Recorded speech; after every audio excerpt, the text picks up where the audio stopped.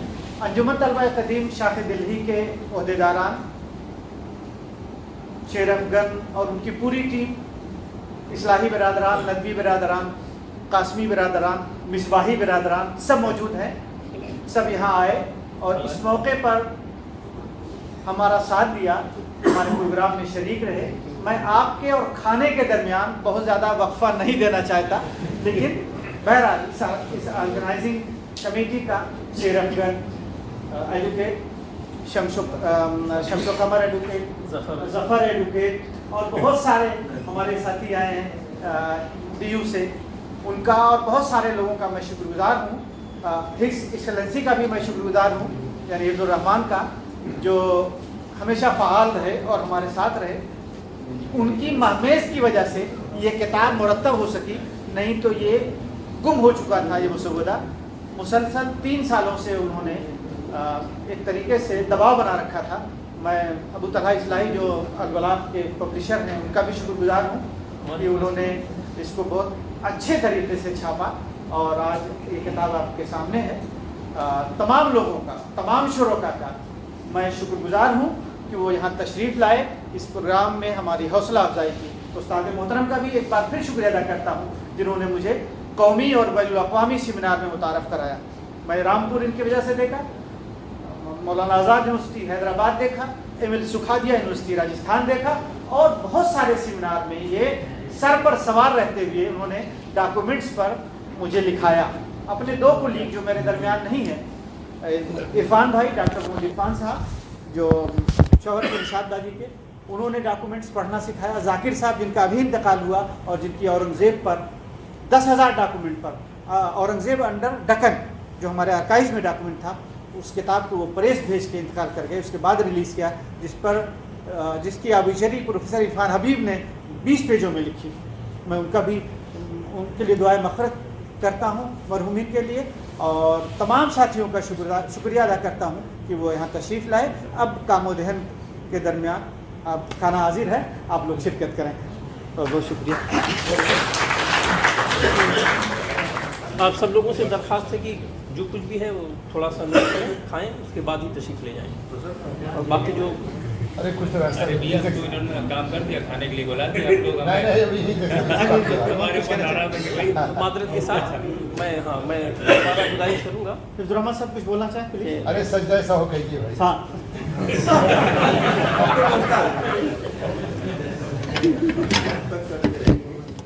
السلام علیکم ورحمۃ اللہ وبرکاتہ.